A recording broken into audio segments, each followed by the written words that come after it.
So nice, easy set of vocabulary today, but the kind of vocabulary that you don't use and then you forget, or you can't remember whether it's masculine or feminine or the exact way to say it. So I thought it'd be useful to revisit les vêtements, les couleurs.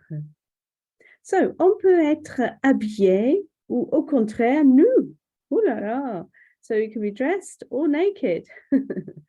L'ensemble des vêtements que l'on porte est une tenue. Et une tenue is an outfit. Useful word, yeah. And you can either be à la mode, so in fashion, or démodé, out of fashion. Or maybe something in between. Right, so quelques vêtements de femme, de femme. Right, so some of these are actually for both, actually. So, une veste, for a jacket, une veste. And we've got a little pocket pointed out on this jacket, so une poche. Un pantalon, notice that it's singular in French, un pantalon. Une jupe, so you can see what that's, a skirt. Une robe, a dress.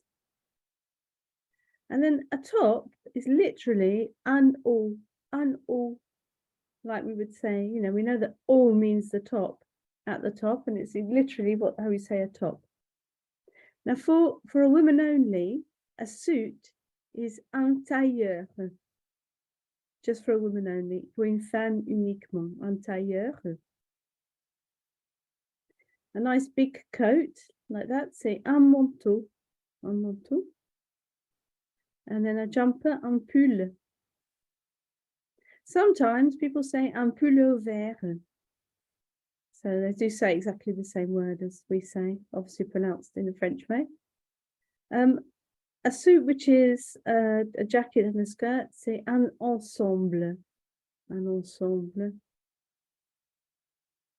And then a shirt is une chemise. And then you have other kinds of jackets, you know, like un bomber, which is a bomber jacket. Une doudoune is something really big and cozy. Une doudoune. Right, let's have a look at les vêtements d'homme. So pour un homme uniquement, for a suit, we say un costume. And that is shortened to costaud, un costaud. So it can be shortened down to un costaud. And if you say that someone is dressed up, you say costaud cravate. Costaud cravate, which is suit and tie. So booted and suited is costaud cravate. This isn't unique to a man, this is for both. Un imperméable is a raincoat. And then we've got chemise, une chemise again, a shirt again. And then we're pointing out that it's got un bouton, so a button on the shirt. Lots of English sounding words though. An anorak, so for an anorak. And then the collar on there is le col. Bit more of a bulky jacket would be un blouson. Un blouson, bit more of a bulky jacket. Une veste is sort of like a lighter jacket. Un blouson looking a bit more bulky. And then on the side of the jacket, we've got the sleeve, which is la manche. And then this is for male or female. A swimming costume is un maillot de bain. Un maillot de bain. And then pajamas, again, singular, un pyjama. Un pyjama. And they haven't got it on here, but jeans, that would be singular as well, like with trousers. So un jean. Un jean as well. And shorts aren't on here, but the same thing, it would be un short. So anything with two legs on it. Tights, un collant. Anything with two legs is singular, where we would say it in the plural. They say, remarque, on utilise en français des mots d'origine anglo-américaine. So these are English words in French. So un short, un t-shirt. Oh, here we go. Un jean, un jogging bottoms, un sweatshirt, un polo shirt, et une parka. So they'd all be said in a French way. Okay, les sous-vêtements. So underwear. So un slip pour un homme,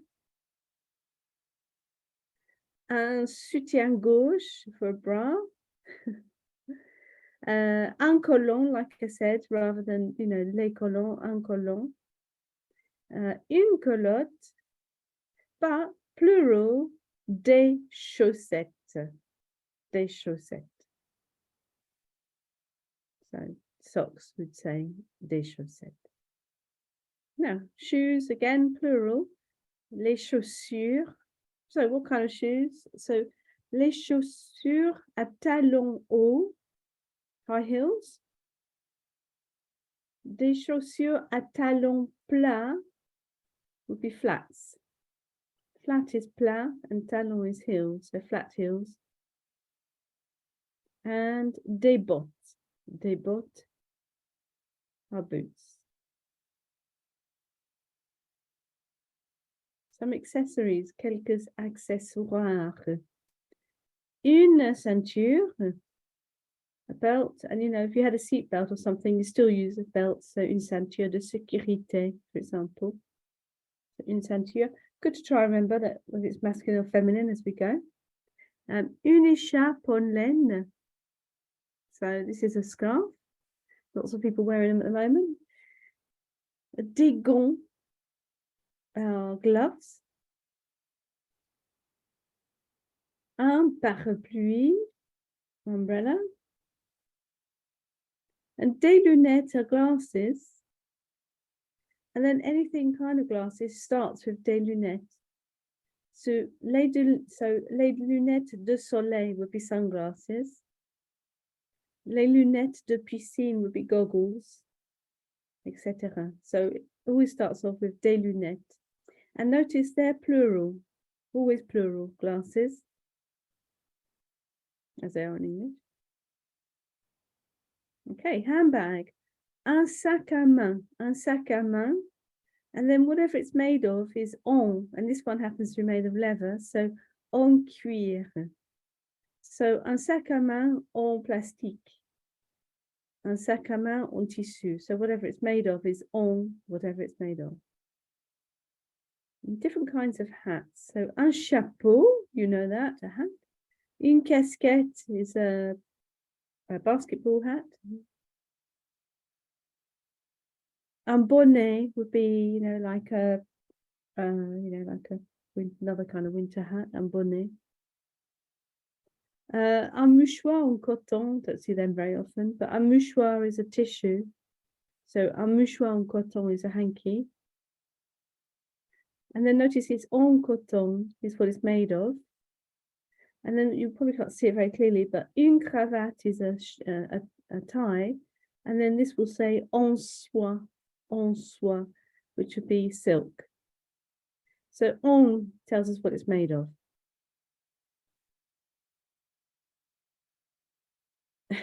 Little remarque culturelle that they put here. Les Français et surtout les Parisiennes portent très souvent une jolie écharpe, même à la maison ou au bureau.